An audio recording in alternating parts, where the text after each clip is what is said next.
ठीक है जी। देखिए, सबसे पहले हम बात करते हैं लीनियर। लीनियर का मतलब होता है कोई भी ऐसी इक्वेशन, लीनियर इक्वेशन। लीनियर का मतलब होता है line, an equation which represent a line two, यानी कि दो वेरिएबल। वेरिएबल का मतलब होता है अननोन क्वांटिटीज, अननोन क्वांटिटीज। जैसे मान लीजिए, और पेयर का मतलब आपको पता ही है, दो। जैसे मान लीजिए मैं अगर आपसे कहता हूं कि the cost of a pen, cost of a pen and cost of a book, एक पेन की और बुक की कीमत, टोटल कॉस्ट जो है, मान लीजिए हम कहते हैं इज ₹25। तो इसको मान लीजिए अगर मैं लीनियर इक्वेशन की फॉर्म में रिप्रेजेंट करना चाहता हूं तो हम कैसे रिप्रेजेंट करेंगे? हम लेट कर लेंगे कि भाई कॉस्ट ऑफ पेन जो है वो है ₹X, और जो कॉस्ट ऑफ नोटबुक है बेटा वो है ₹Y। और ये कहते हैं टोटल कॉस्ट जो है बेटे वो ₹25 है। That means x plus y gives 25। एक पेन और एक बुक की कीमत आपकी ₹25 है। अब देखिए, मेरे हिसाब से हो सकता है कि पेन ₹10 का हो, नोटबुक ₹15 की हो। ऐसा भी हो सकता है कि पेन ₹20 का हो, बुक ₹5 की हो सकता है पेन फ्री में मिले और नोटबुक ₹25 की मिले। राइट? तो ये जो दोनों क्वांटिटीज हैं, एक्स और वाई, ये अननोन क्वांटिटीज हैं, इनको वेरिएबल कहते हैं। ये चेंज हो सकते हैं। वेरिएबल का मतलब जो वेरी कर पाए, जो चेंज हो पाए। राइट? अब देखिए, हमें पेयर ऑफ लीनियर इक्वेशंस के बारे में पढ़ना है। Pair of linear equation, general form जो होती है बेटा इसकी, अगर हम जनरल फॉर्म को देखें तो बेटा इक्वेशन होती है A1x plus B1y plus C1 is equal to 0। And second equation बेटा A2x plus B2y plus C2 equal to 0। ये जनरल फॉर्म है, जनरल इक्वेशंस है पेयर ऑफ लीनियर इक्वेशंस की। ये यहां पर आप देख पा रहे हैं, ये वेरिएबल है, x वेरिएबल है, y वेरिएबल है, A1 और A2 x का कोफिशिएंट है, B1 और B2 y का कोफिशिएंट है, C1 और C2 0 है। और ये इक्वल का साइन है, इसीलिए हम इसको इक्वेशन बोलते हैं, क्योंकि यहां पर ये इक्वल का साइन लगा हुआ है, इसीलिए हम इसको इक्वेशन बोलते हैं बेटे।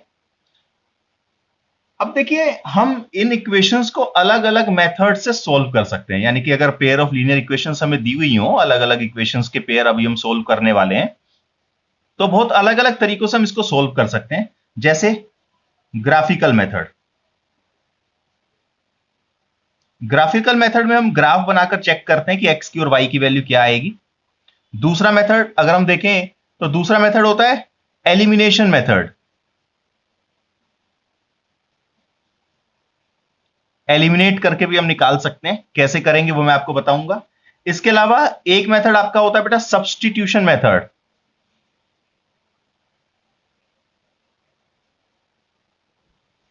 और लास्ट मेथड आपका है क्रॉस मल्टीप्लीकेशन मेथड।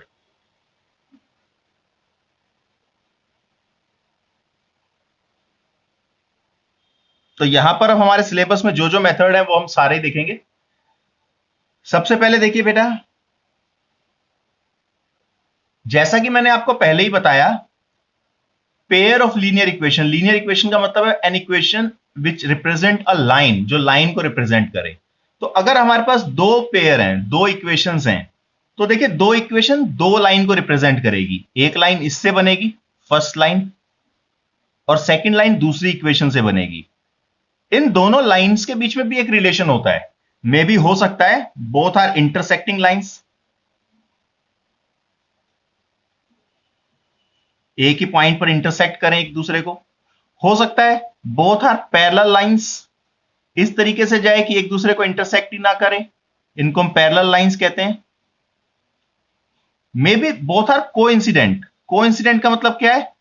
पहली लाइन ये हमने बनाई और दूसरी लाइन इसके ऊपर ही बन जाए, दैट मीन्स इस लाइन को हम क्या कहेंगे? को इंसिडेंट लाइंस। यानी कि पहली लाइन के ऊपर ही दूसरी लाइन बनी हुई है, को इंसिडेंट लाइन। क्लियर है यहां तक सब बच्चों को? अब एक्सरसाइज 3.1 का बेटा फर्स्ट क्वेश्चन देख रहे हैं हम। ये कहते हैं Aftab tales his daughter, Aftab अपनी बेटी से कहता है, क्या कहता है? 7 years ago, आज से 7 साल पहले की बात कर रहे हैं ये। 7 years ago I was 7 times as old as you were then. आप उस टाइम जितने बड़े थे बेटा, मेरी उम्र, आफ्ताब अपनी बेटी से कहता है, आपसे 7 times ज्यादा बड़ी थी। तो फर्स्ट सिचुएशन तो ये आ गई, I was 7 times as old as you were then, मतलब आप जितने बड़े थे। ऑल्सो 3 years from now, और आज से 3 साल के बाद, I shall be 3 times as old as you will be. आप जितने बड़े हो जाओगे, मेरी उम्र उससे 3 गुना ज्यादा बड़ी हो जाएगी। तो कहते हैं represent this situation algebraically and graphically. तो ध्यान से देखिएगा हम इसको कैसे रिप्रेजेंट करेंगे। सबसे पहले बेटा हम लेट करेंगे आज की प्रेजेंट एज। लेट करते हैं, मान लीजिए let present age of Aftab. मैंने कहा आफ्ताब की जो प्रेजेंट एज है बेटा वो है x ईयर्स। ये ईयर्स लिखना जरूरी है। और हमने लेट किया and let present age of his daughter, daughter की प्रेजेंट एज y ईयर्स हमने मान ली। ठीक है जी, आफ्ताब x ईयर्स का है, डॉटर y ईयर्स की है। सबसे पहले इन्होंने 7 साल पहले की बात की है, तो 7 years ago।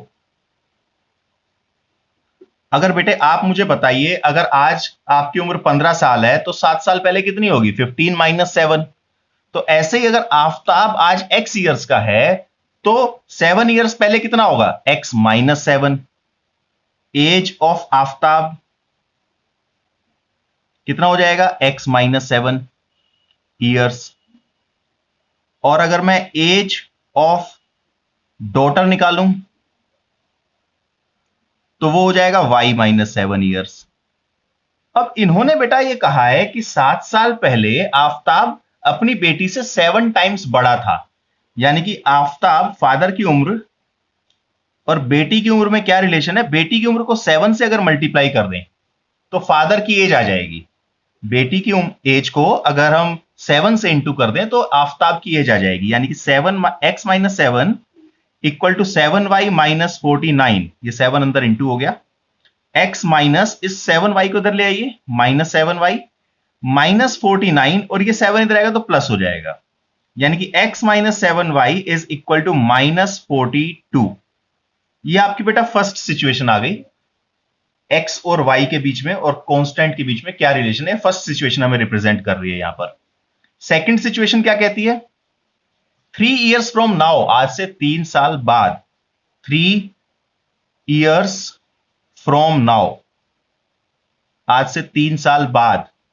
देखिए, अगर मैं एज ऑफ आफ्ताब देखूं तो भाई आफ्ताब भी 3 साल बड़ा हो जाएगा। अगर आज आफ्ताब x ईयर्स का है तो 3 साल बाद आफ्ताब भी x + 3 ईयर्स का हो जाएगा, उसकी एज भी 3 साल बढ़ जाएगी।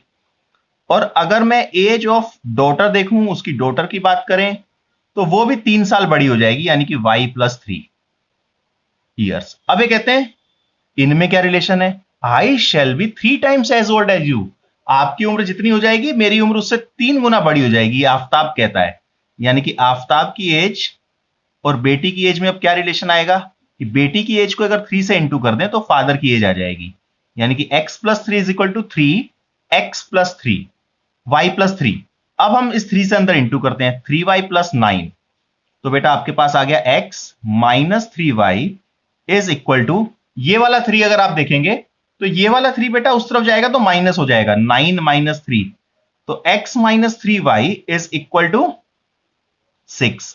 ये बेटा सेकंड सिचुएशन आपके पास आ गई। ठीक है जी, ये सेकंड इक्वेशन आपके पास आ गई, ये फर्स्ट इक्वेशन आपके पास आ गई। इन्होंने कहा था इसको एल्जेब्रिकली रिप्रेजेंट करो। एल्जेब्रिकली रिप्रेजेंट करने का मतलब है इनकी इक्वेशंस बनाइए। तो हमने ये इक्वेशंस बना दी हैं, एक बार आप इनको नोट कर लो, फिर हम आगे चलते हैं। यहां तक समझ में आया? वैसे आपको समझ में आया? ठीक है, वेरी गुड। इसको नोट कर लीजिए, फिर हम आगे चलते हैं बेटे।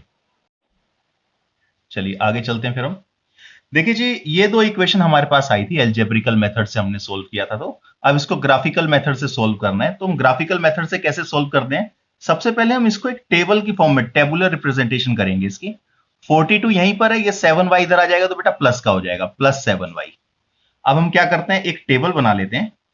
टेबल के अंदर हम कोशिश करेंगे एटलीस्ट हम x और y की 3 वैल्यूज को जरूर रखें। ये x हो गया, ये y हो गया। अब हम y के प्लेस पर अपनी इच्छा से कोई भी वैल्यू पुट करके देखते हैं।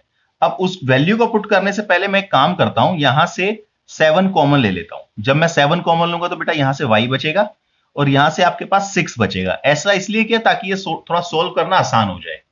मैंने 7 कॉमन ले लिया तो यहां से बच गया y और यहां से 7 कॉमन लिया तो बेटा 6 आ गया आपके पास।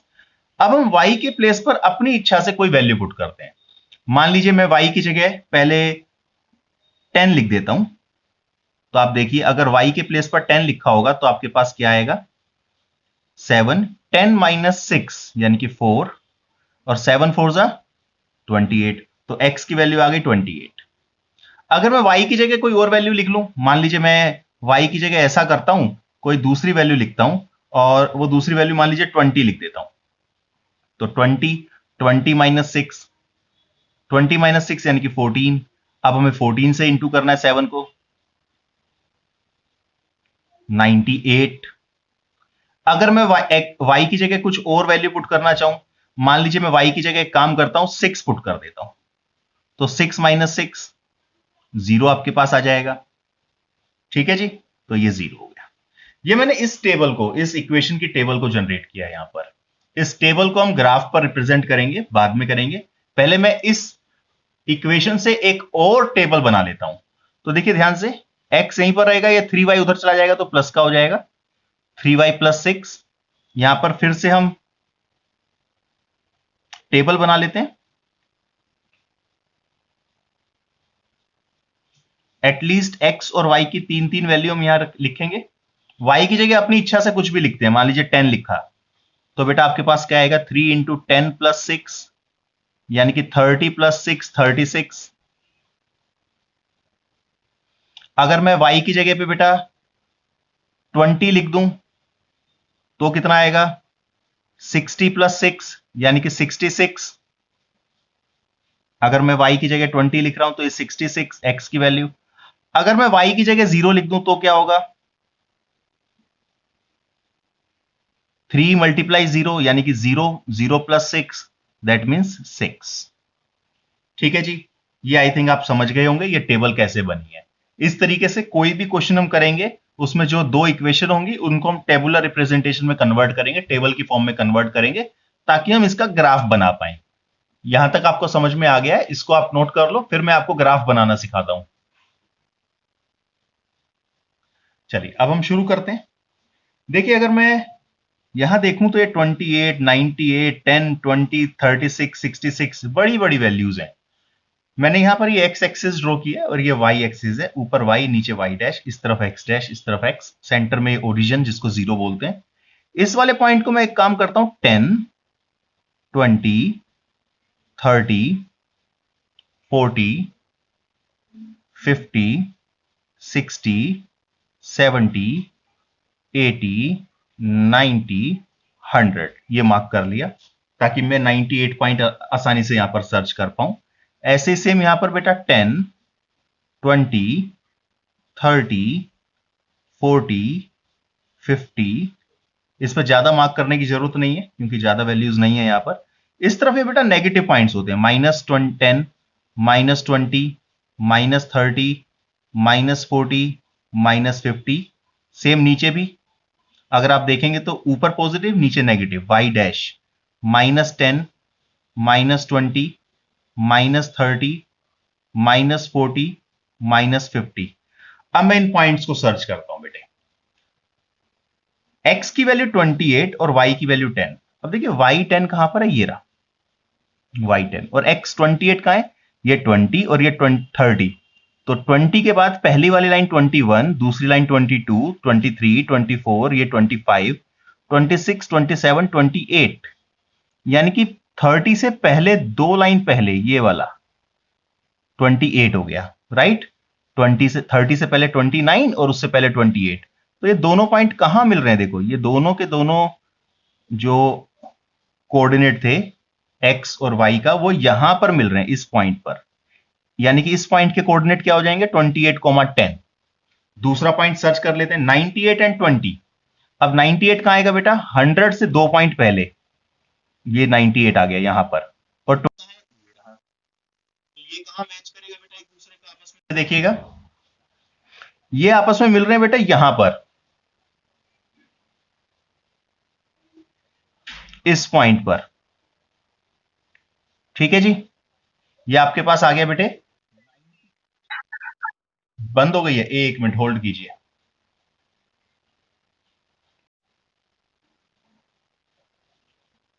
देखिए जी 98 कहां आएगा 100 से 2 पॉइंट पहले, और ये 20, ये दोनों कहां मिल रहे हैं यहां पर, यानी कि ये वाला कोऑर्डिनेट 98, 20 आ गया।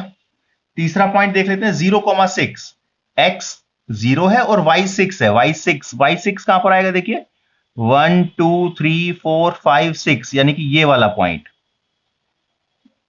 इस वाले पॉइंट के कोऑर्डिनेट दिए मैं बेटा 0,6। इस वाले पॉइंट के कोऑर्डिनेट जो आपके पास आए थे वो आए हैं 28, 10, और ये तीसरा पॉइंट मैंने यहां लिखा हुआ है 98, 20। अब इन तीनों पॉइंट्स को बेटा हम क्या करने वाले हैं, स्केल की हेल्प से ज्वाइन कर देते हैं। ये मैंने स्केल ले लिया है और इस तीनों पॉइंट्स को हम ज्वाइन कर लेते हैं। आप देखेंगे ये स्ट्रेट लाइन बनेगी। अगर ये स्ट्रेट लाइन नहीं बन रही, इसका मतलब आपने कहीं ना कहीं कोऑर्डिनेट्स जो बनाए हैं, टेबल जो बनाई है उसमें मिस्टेक कर दी है।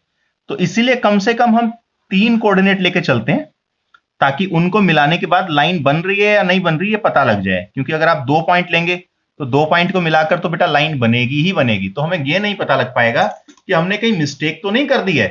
तो इसीलिए हम कम से कम 3 कोऑर्डिनेट लेके चलते हैं। अब हम अगर दूसरा टेबल देखें तो 36, 10। अब 36 कहां आएगा बेटा 36, 30 से 6 पॉइंट आगे, 10, यानी कि ये वाला पॉइंट आ गया। दूसरा 66, 20। अब 66, 20, वाई 66, ये वाला कोऑर्डिनेट 36, 10 ठीक है। वाई एक्स 66 ये रहा, और वाई 20 ये रहा। इसके अलावा x6 y0, x6 और y0, x6 y0 ये रहा, यानी कि ये वाला कोऑर्डिनेट है बेटा कौन सा 6,0। ये सेकंड कोऑर्डिनेट अगर मैं देखूं तो इसकी वैल्यू आ रही है 36, 10 यहां पर है, और ये वाला कोऑर्डिनेट जो है बेटे ये है आपके पास 66, 20। अब इन तीनों पॉइंट्स को भी मैं ज्वाइन कर देता हूं, देखिएगा ध्यान से। ये मैंने इन तीनों पॉइंट्स को भी ज्वाइन कर दिया, तो ये इधर से भी एक सीधी लाइन, स्ट्रेट लाइन बन रही है, और ये दोनों एक दूसरे को एक पर्टिकुलर पॉइंट पर टच कर रहे होंगे। जहां पर भी टच कर रहे होंगे वही एक्स और वाई की वैल्यू आएगी।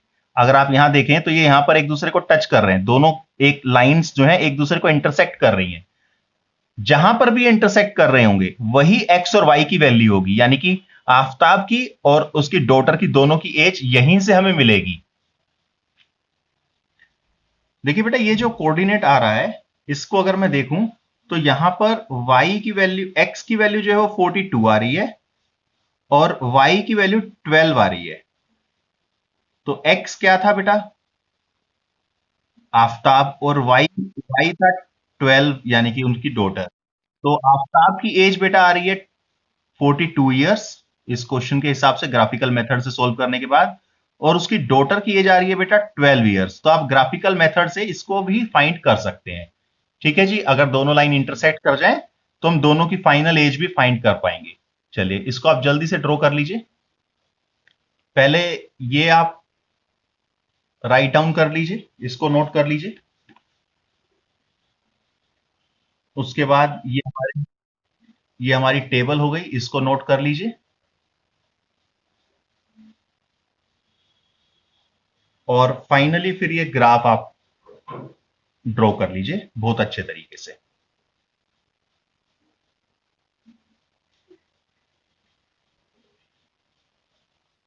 देखिए क्या कह रहे हैं क्वेश्चन के अंदर, ये कहते हैं the coach of a cricket team buys 3 bat and 6 balls for rupees 3900.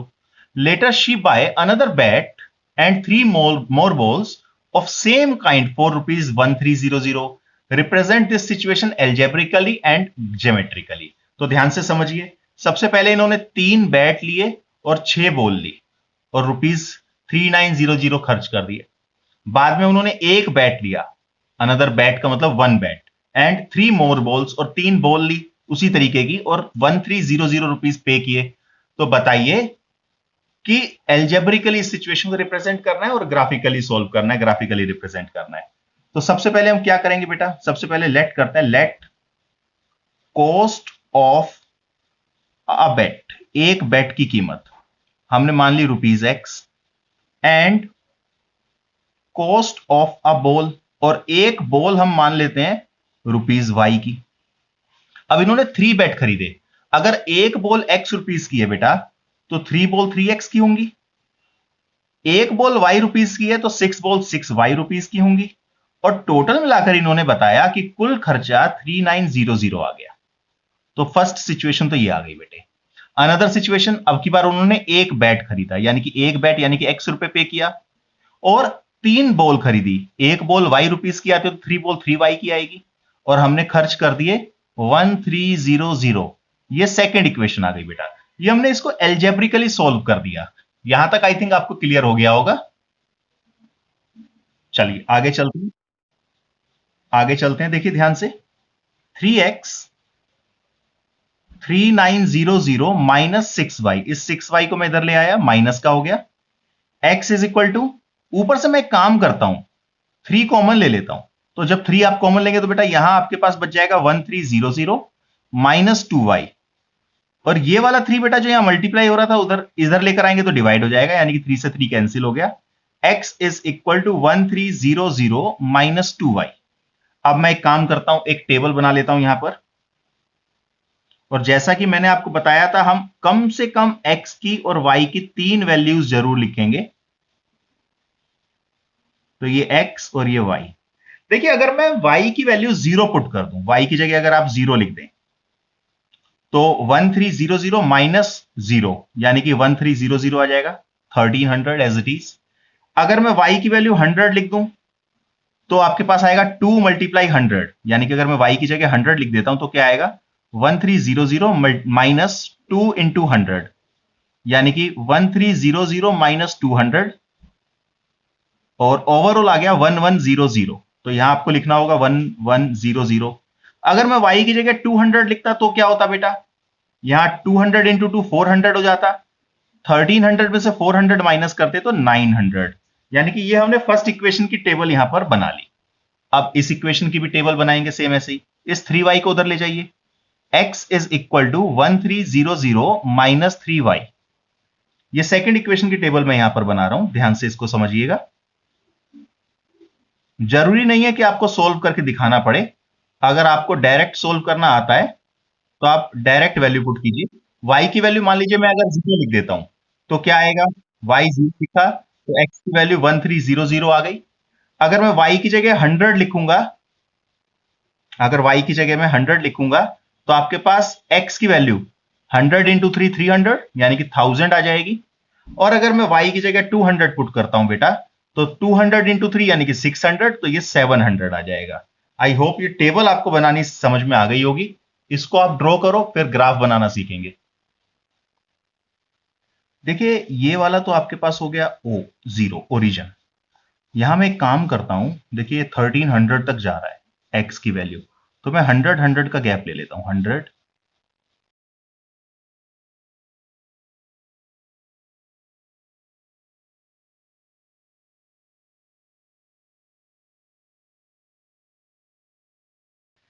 Minus 500। अब हम ये पॉइंट प्लॉट करते हैं, देखिए x की वैल्यू 1300, y0, x की वैल्यू 1300 यानी कि ये वाला पॉइंट, y0 यानी कि यही वाला पॉइंट आ गया। नेक्स्ट पॉइंट x की वैल्यू 1100, 1100, और y 100 यानी कि ये वाला पॉइंट आपके पास आ जाएगा 1100 और 100, और ये वाला पॉइंट आपके पास है 1300 और y की वैल्यू 0। तीसरा कोऑर्डिनेट अगर देखें 900 पर 200, 900 x की वैल्यू और y की वैल्यू 200, यानी कि ये वाला पॉइंट आपके पास आ गया 900, 200। पहले हम x कोऑर्डिनेट को लिखते हैं और बाद में y कोऑर्डिनेट को लिखते हैं। अब हम क्या करेंगे, इनको भी ज्वाइन कर देते हैं। इन तीनों पॉइंट्स को अगर मैं ज्वाइन कर रहा हूं तो देखिए सीधी लाइन बनेगी। अगर स्ट्रेट लाइन नहीं बन रही है दैट मींस कहीं ना कहीं कोई मिस्टेक है, इसीलिए हम कम से कम 3 पॉइंट लेते हैं ताकि हम उनको ज्वाइन करें तो हमें यह पता लग जाए कि हाँ स्ट्रेट लाइन बन रही है या नहीं बन पा रही है। ये मैंने स्ट्रेट लाइन बना दी एक बेटा। ये कौन सी इक्वेशन को रिप्रेजेंट कर रही थी? फर्स्ट इक्वेशन को। अब सेकंड इक्वेशन देख लेते हैं, हमारे पास ये वाली टेबल है 1300 और 0 तो यही है। 1000 और 100, x की वैल्यू 1000, y 100 यानी कि ये वाला पॉइंट। नेक्स्ट 700 और 200, x 7 y 200 यानी कि ये वाला पॉइंट।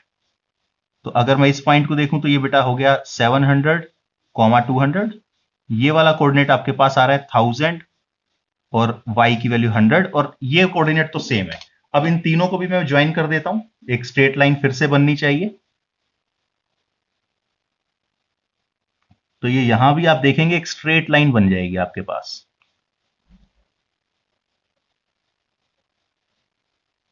अब देखिए दोनों लाइन एक दूसरे को कहां इंटरसेक्ट कर रही है? यहां पर, यानी कि 1300, 0 यहां पर इंटरसेक्ट कर रही है। दैट मींस आपकी x की वैल्यू है 1300 और y की वैल्यू है 0। अब x क्या हमने लेट किया था बेटा? x हमने लेट किया था कॉस्ट ऑफ अ बेट।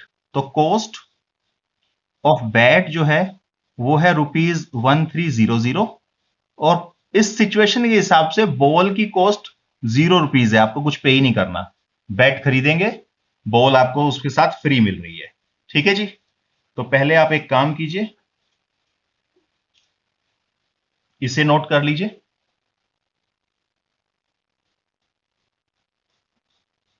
और उसके बाद ये ग्राफ ड्रॉ कर लीजिए। क्लियर है बेटा?